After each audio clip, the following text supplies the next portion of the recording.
HOA installed a fence across private land overnight, called it compliance. What HOA didn't realize, the water beneath their lawns flowed through someone else's deed. The pressure they unleashed wasn't just underground, it was legal. Now every drop they use comes with an invoice, and HOA pays to stay green. Before we deep dive into this interesting story, subscribe to our channel and tell us where you're watching from. Share in the comments below. They say land doesn't remember, but I disagree. I moved back to my grandfather's property in early spring, just as the frost was lifting off the southern pasture and the creek began to gurgle with snowmelt. It had been 20 years since I'd walked this soil barefoot, but it still knew me. I could feel it in the way the grass bent differently beneath my boots, in the soft crunch of gravel along the old farm road, in the way the wind shifted across the oak line before dusk. I came back because I needed stillness. After 16 years in civil engineering, high-rises, stormwater projects, city infrastructure, I was burnt out. So I left, picked up freelance work I could do from a laptop, and returned to the only place that had ever felt like mine, even if the deed didn't bear my name until recently. The house itself needed work, but it stood broad-shouldered and square-jawed, like the man who built it. My grandfather had framed it by hand in 1954. Poured every inch of the foundation.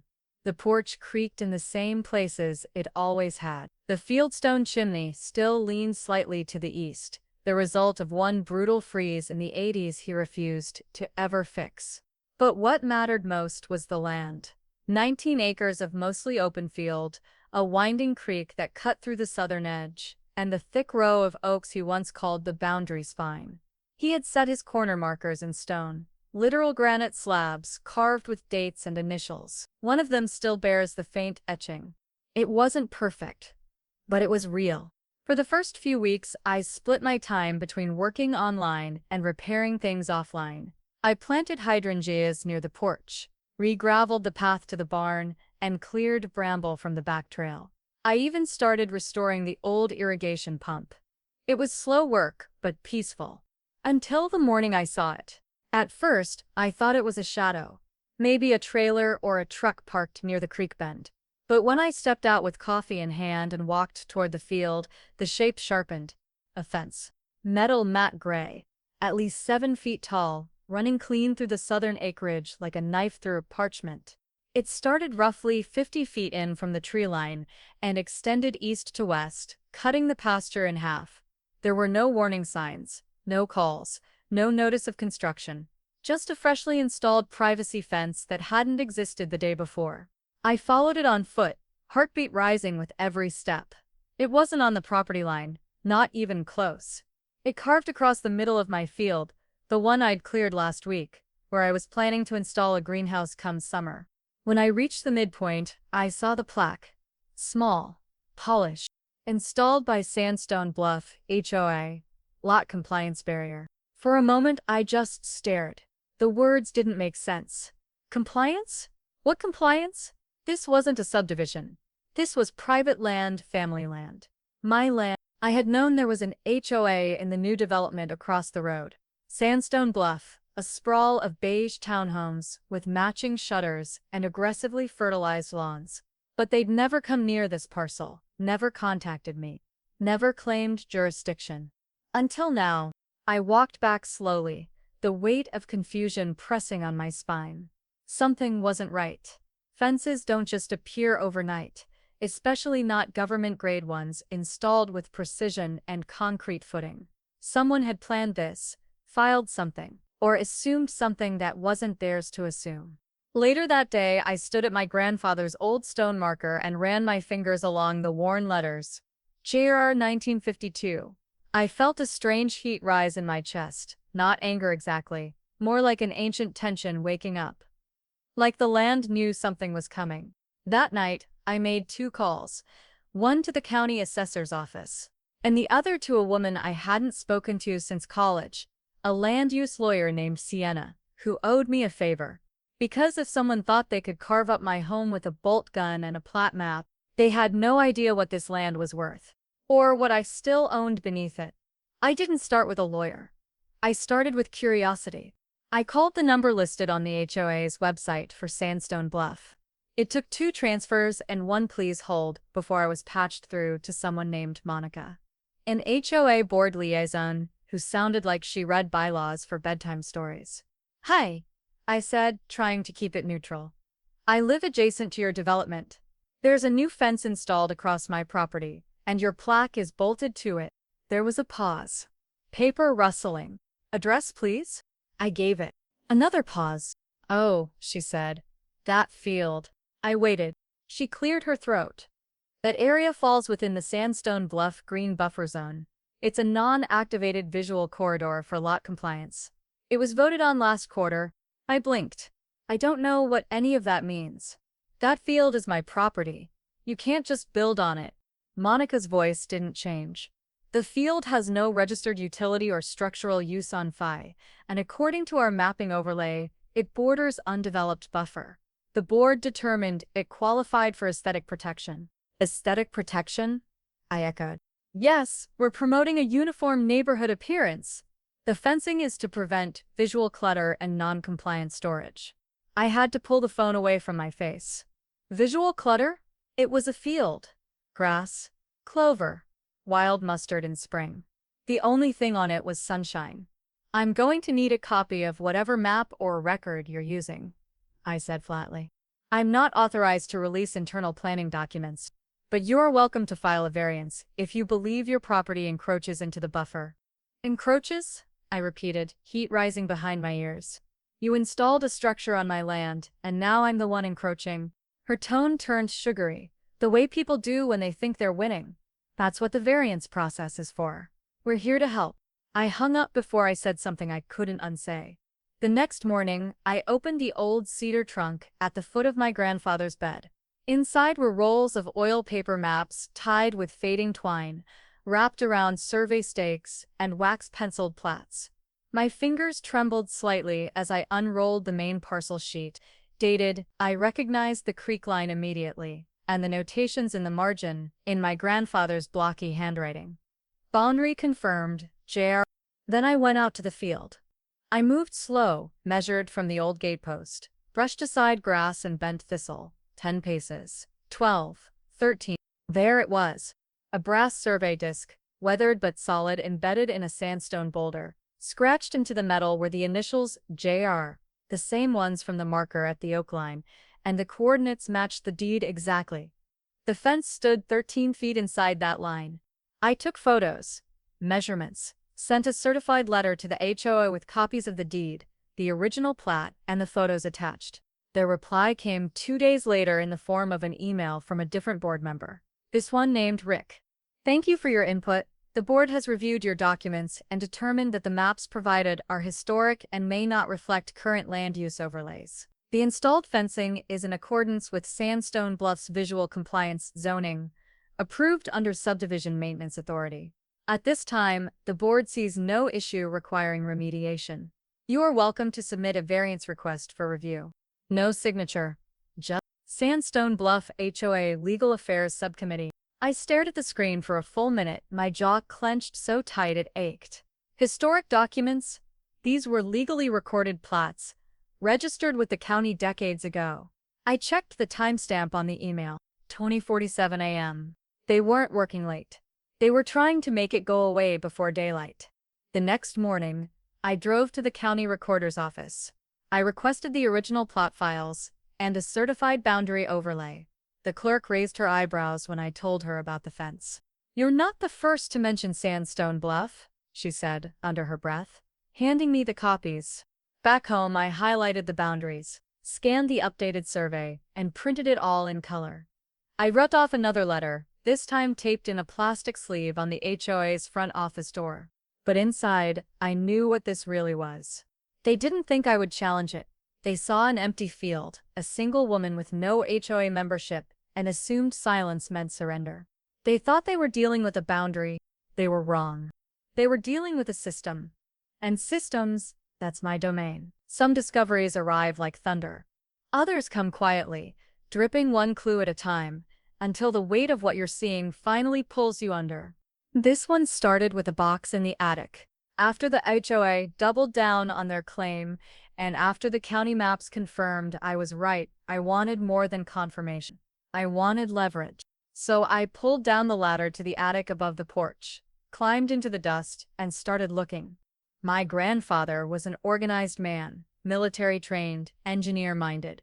When he filed something, he labeled it. He believed in redundancy. He didn't trust institutions to remember what a family had earned. Near the back, beneath a wool army blanket and 3 weathered gardening catalogs, I found a long steel fight case. Inside, deeds, loan statements, even an original Sears catalog order form for a 1960s irrigation pump. But in the second folder, marked Utility Rights, 1952-1970, I found it, a signed document, stamped, sealed, dated September 4. Water Access Rights Agreement, Subterranean Well Tract for Grantee, James R. Talbot. Use exclusive personal and agricultural access to groundwater sourced from aquifer B. Rights include monitoring, restriction, and conditional billing for downstream usage. My heart started racing, slowly, quietly, but pounding, nonetheless. Aquifer B14. That wasn't just beneath my land. I grabbed the county water zoning maps, digital this time, and overlaid them with the HOA development plat. And there it was, like the ghost of a signature beneath a forged check. The HOA clubhouse, the tennis court lawn, and at least 6 homes on the lower lots, all sat squarely over the B14 aquifer, which meant they weren't just on my water line. They were extracting water from a system tied legally to rights granted to me. I dug deeper. The irrigation main for the clubhouse ran parallel to my fence line, connected by a stub line that, according to the utility schematics, crossed onto my parcel for pressure stabilization. It was subtle, barely a line on the digital blueprint, but it was there. That's when the memory returned. The pumping station out by the southeast tree. I'd dismissed it when I moved in, assuming it was old equipment. I hadn't touched it, hadn't even unlocked the hatch. But now I saw it for what it was. The original control valve. Not just for my land, but for every gallon flowing beneath theirs. I went out that same evening, just before sunset. The hatch squealed open with rust, but the lock still turned. Inside, the meter was ticking, active. A gentle hum of movement echoed through the steel housing. I pulled out my phone, recorded everything. GPM, 4, draw time continuous, flow direction, outbound. That night, I sat at my desk and reread the deed clause a dozen times. It was ironclad. Old, yes, but still active. No addendums. No expiration. No transfer of rights. Not unless voluntarily signed. And guess what? I hadn't signed anything. They may have fenced me out of my own field, but they were drinking my water day and night, sprinkler by sprinkler, sip by sip. And not just casually. They were operating an entire residential development on infrastructure they didn't legally control. What had started as a land boundary issue had just turned subterranean and very, very real. I opened a new document folder and titled it Sandstone Bluff, Aquifer Rights Enforcement. Inside, I dropped a scanned copy of the 1952 water deed, overlay maps showing the HOA's dependency on aquifer B, the video of the pumping station's current flow, and a photo of the pressure gauge reading. I didn't feel angry anymore. I felt alert, activated. They wanted a battle over surface space. But the war was already happening underneath their feet. And they didn't even know it. 45 minutes later, I walked out with a file stamped, logged, and uploaded to the state database. Permit number 948, WR, Enforcement of Private Water Rights. Tract, Grantee redacted. Type Legacy Groundwater Claim. Authority, Exclusive Monitoring Conditional Billing. Status, Active. Permit in hand. I returned home and did what I always do when I want to make a point without raising my voice. I installed a system, specifically a smart flow meter, bolted to the outbound pipe near the pressure node that ran towards Sandstone Bluff. It was legal, permitted, logged with the county under the updated utility review clause. The meter synced to my laptop and pushed real-time updates through cellular data. Every drop tracked. Every gallon counted. By Tuesday, I had enough data to act. According to the meter, the HOA had pulled 1,272 gallons in just 4 days, well over what the average residential use would justify for decorative irrigation and clubhouse operation. So I drafted a letter. Not emotional, not confrontational, just factual. To Sandstone Bluff HOA Board. Unauthorized water withdrawal, enforcement notification. Effective immediately, as per permit number 948 WR, and legacy rights recorded under County Utility File 52B14A, water extraction from aquifer B14 by any third party shall be limited to 1,000 gallons per week. Withdrawals exceeding this threshold will incur standard usage fees of 0.118 gallon billed monthly. A summary of current draw totals and projected billing is enclosed. Please direct all correspondence to the legal representative listed in the footer. I sent it via certified mail and CC'd the County Utility Ombudsman for good measure. 2 days later, I received a reply. It came via email from Karen Ramsey, HOA Board Secretary, self-appointed compliance queen, and self-proclaimed defender of neighborhood uniformity.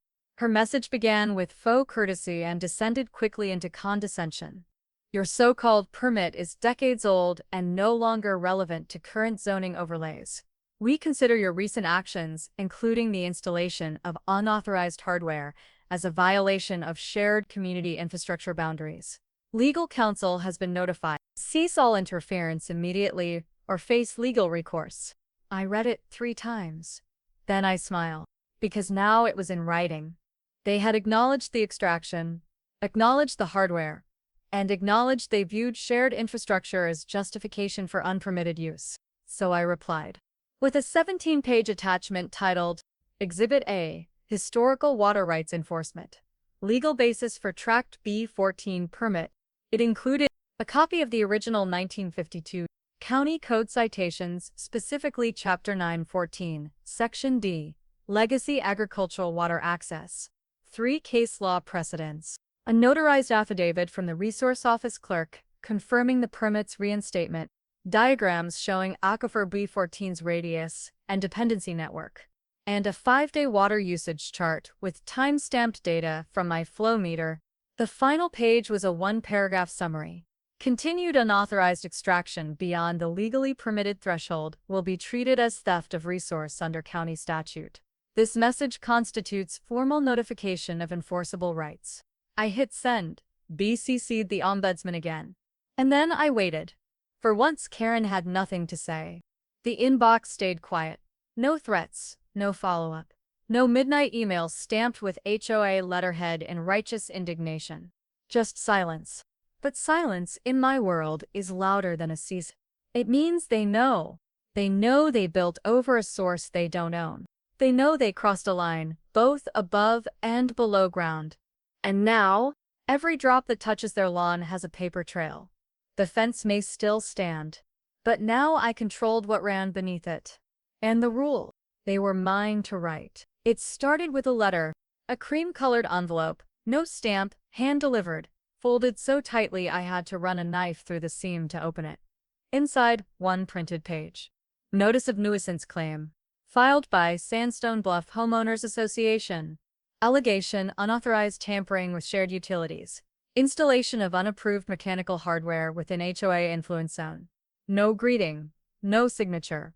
Just bold text and a date typed in 14-point Times New Roman like it could intimidate anyone who hadn't already seen the permit number burned into a legal watermark.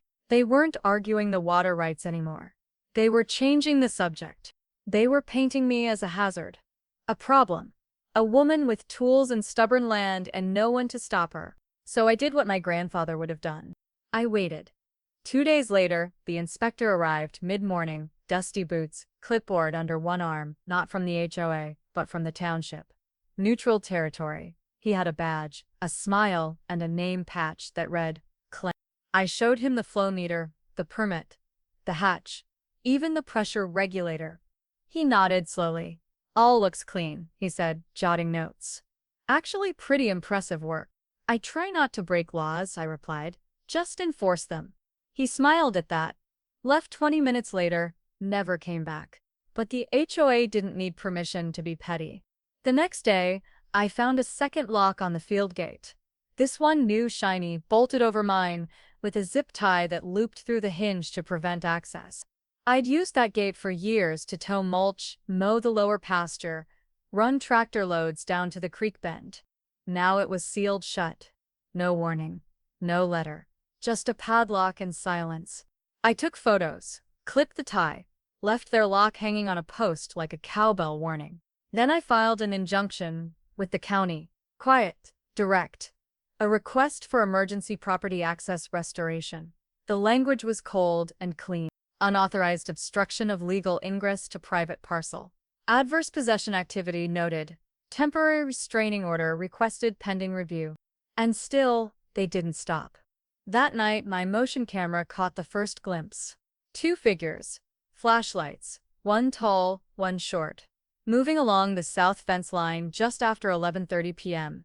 They weren't casual. They weren't lost.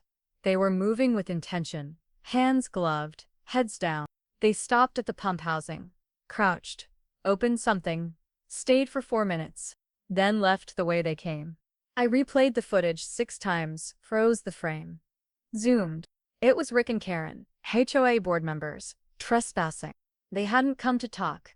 They came to check, to tamper, to confirm something they thought I wouldn't notice. But I had. By dawn I had installed a second camera. This one infrared tree-mounted, hidden by bark wrap and angled down at the meter housing, like a sniper's scope. I started a new folder on my desktop. Named it Countermeasures. Inside went everything. The footage, the inspector's clean report, photos of the double lock, the HOA's nuisance letter, screenshots of water draw stats, a copy of my injunction. Every frame, every footstep, every drop, documented.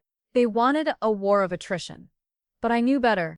This wasn't about rage. It wasn't about shouting over fences or arguing at meetings. It was about attrition's older, meaner cousin, accumulation. I didn't need to fight. I just needed to let them keep digging. Because every time they stepped onto my land, they moved 1 inch closer to burying themselves in their own arrogance. And when the time came to make it public, I'd have all the proof I needed, laid out, time-stamped, irrigated, with their fingerprints all over it. HOA calls an emergency board meeting. 3 board members resign within a week. Because this wasn't a threat, it was a bill. And she wasn't alone. She had Dana McRae, real estate attorney and certified water rights specialist, out of Denver. Someone who had litigated disputes between municipalities and private landowners, and one Dana didn't blink when she saw the photos. She just asked, "Meter readings logged?" "Every drop," she replied. Within 72 hours, the HOA received a certified envelope with the following: "Cease and desist, to whom it may concern." The continued flow of HOA-managed irrigation water onto Ms. Ellery Shaw's private property constitutes unauthorized encroachment, water trespass, and negligent landscaping infrastructure under Colorado Revised Statute. You are hereby ordered to cease all irrigation overflow impacting her property immediately or remit payment for services rendered in the attached invoice. Failure to comply will result in the initiation of a formal complaint with the Colorado Division of Water Resources and a potential lien application through small claims court. The HOA board tried to play tough, sent out a flurry of emails with phrases like malicious intent, baseless extortion, and internal review pending. Then something shifted. First, the treasurer, Sandra Lee, quietly resigned. No statement, just a hand-scrawled note left on the clubhouse door. "I'm done."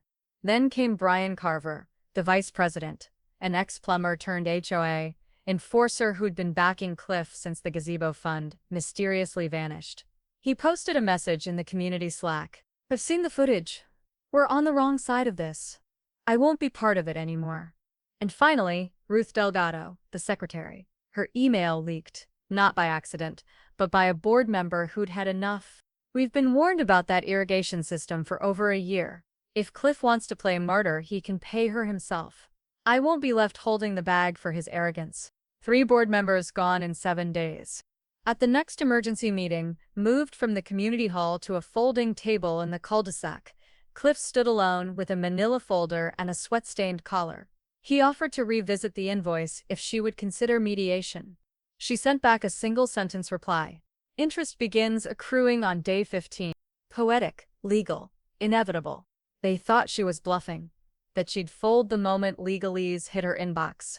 But she had learned a long time ago, you don't fight fire with fire, you send the bill for the flood. The email's subject line was blunt: water theft, know where your dues are going. No sender name, no return address. Just one PDF 14 pages long, meticulously organized, color-coded, and time-stamped down to the second. It landed in every inbox in Willow Grove at 6:03 a.m. sharp. Board members, homeowners, even the maintenance contractor who'd been told to stop asking questions. The first photo showed a geyser-like spray of water jetting from a misaligned irrigation head, dated and geotagged.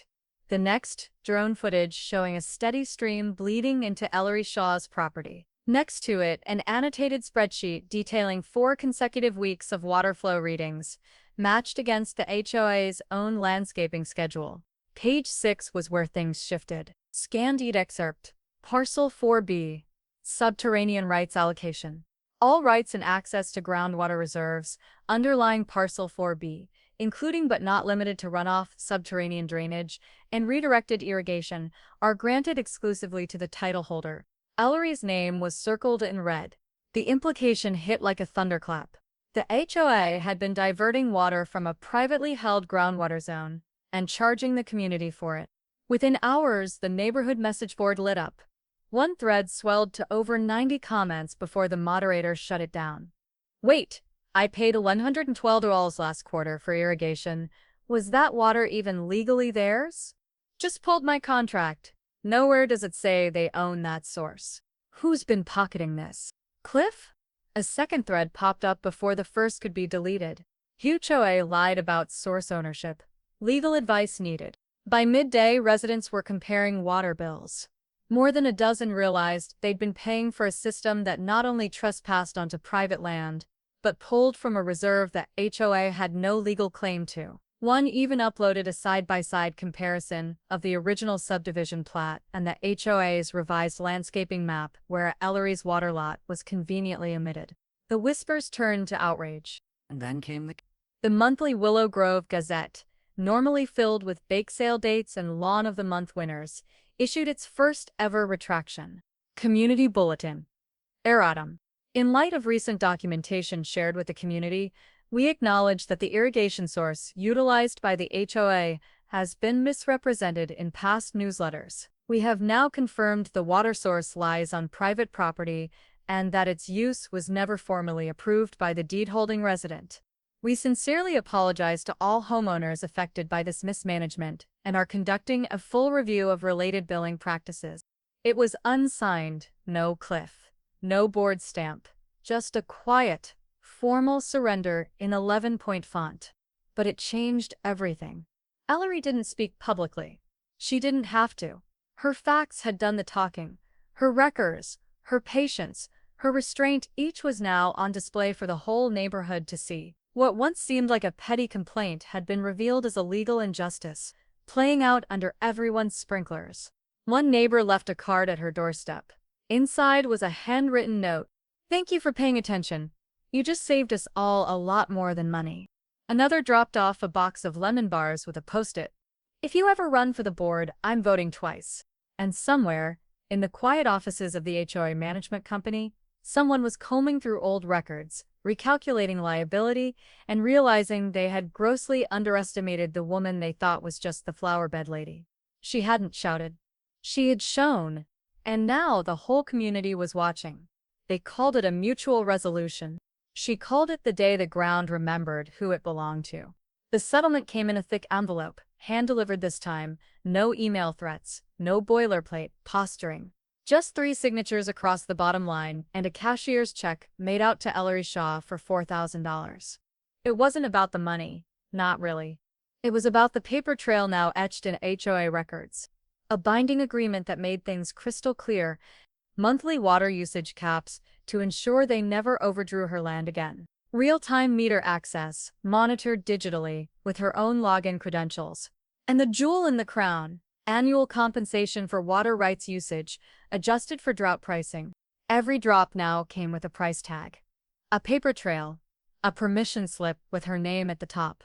The irony was almost too rich to savor in one sitting. The same HOA that fined her for a too tall trellis was now issuing monthly checks to water their own lawn from her soil. But the poetry didn't end there. The fence, the one they'd once accused her of visually disrupting the aesthetic cohesion, still stood. Same height, same line, same bold stroke of quiet defiance. Only now, the HOA's landscapers carefully trimmed both sides, and every time they did, they rang her bell first. "Would it be all right if we handle the edging on your side today, Miss Shaw?" The same board that once threatened litigation now asked for access like cautious tenants. And Karen, the queen of clipped tones and snide newsletters, she stepped down. No grand announcement, just a one-line resignation tucked in the minutes. Due to personal time constraints, Karen W., Director of Community Relations, will no longer serve on the HOA board. But the neighborhood knew better.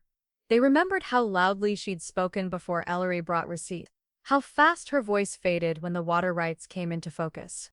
The new president, an accountant named June, with a fondness for over-communicating, extended an olive branch. "I think you'd make an excellent advisor," she'd said over a steaming mug of community hall coffee. "Consultant seat. Informal, of course. You clearly know the bylaws better than most of us." Ellery smiled. "I think I'll stick to my garden." She didn't want power, she wanted peace, and she'd earned it, not by shouting over others, but by standing still long enough for the truth to echo. A week later, she installed a small wooden sign on her side of the fence. Sanded cedar, hand-carved. Nothing flashy. It read, "This land has memory, so does its owner." Neighbors paused to read it. Some nodded quietly. Some took photos. A few sent her messages, short, grateful ones that never made it to the group board, but carried the weight of understanding. There was no parade, no headline, just a subtle shifting of power beneath well-manicured lawns. The HOA would go on, of course. New agendas, new elections. But from now on, every meeting started with a roll call and one fixed line on the budget spreadsheet, labeled Water Rights Compensation Parcel 4B. Because Ellery hadn't just reclaimed her land. She'd made them remember it never stopped being hers. The land is quiet again. Not silent, but settled. The kind of quiet that comes after a storm's last roll of thunder when the air still holds the weight of what passed through. Ellery walks the perimeter barefoot, feeling the soft give of the soil beneath her. The trench that once carved through her property like an open wound has been filled, leveled, and seeded with blue flax, prairie coneflower, and creeping thyme. Wildflowers, resilient and local, like her, are blooming where overrun pipes once gushed without permission. She kneels, presses her palm into the dirt, and smiles. Peace doesn't mean forgetting. It means reclaiming, inch by inch, root by root. Near the fence, a new garden grows, winding and intentional, shaped by her own irrigation system, now flowing with purpose. The water that once trespassed now obeys. What was once stolen is now paid for. Every gallon logged and measured. Every drop respected. She hears it sometimes in the early mornings, the click of the HOA's water meters activating, the hum of underground lines whispering past her property. What used to trigger a clenched jaw now evokes something different. Satisfaction. The quiet rightness of a system restored. Not revenge, not rage, just pressure. Controlled, legal, earned. That sound has become her favorite kind of music. The kids walk past now, waving. No more hurrying by her gate like it might snap shut behind them. One even yelled, "Nice flowers," as he sped by on his bike. The irony makes her chuckle. Months ago, she was the weird woman with the gate, the one who caused trouble. Now she's the one who knows which plants deter deer without harming bees, the one neighbors ask about shade cover and root drainage. A couple from Birch Lane knocked last weekend. Their lawn was yellowing. "We were hoping you could show us what you planted," they said. Sheepish but genuine. She took them around back, showed them how the mulch lines followed the slope of the land, how native plants needed less but gave more. They left with a notepad full of names and a bag of seeds she'd saved. She didn't have to win anyone over. She just had to outlast the noise. The HOA still functions. There are still meetings, still motions and minutes. But things sound different now. Less about control, more about stewardship. It's not perfection, it never will be, but there's a new rhythm. One shaped by limits, by respect, by the quiet weight of precedent. There's a line item in the budget now that no one questions. Annual Water Rights Agreement. Parcel 4.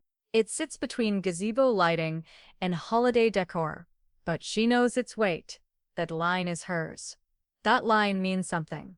She passes her fence every evening. It's still there, clean, upright, steady. On her side, the wooden sign catches the golden hour light. This land has memory, so does its owner. She doesn't touch it, just nods, as if to say, still true. And when the water flows at dusk, sprinklers ticking softly, lines pulsing beneath the grass, she stands still. She listens to the hum of justice, flowing not with fury, but with order, the sound of boundaries respected, of peace kept not by silence but by pressure, carefully held and fiercely protected. Victory, she's learned, isn't always loud. Sometimes it's just quiet enough to grow wildflowers again. If you've ever been underestimated, this story was written in your language. If you've ever watched power abuse boundaries, above or below ground, you're not alone. We tell the stories that dig deeper than property lines and bloom where pressure once buried the truth. Stick with us because the next fence someone builds might not be legal, and you deserve to know what's under your feet.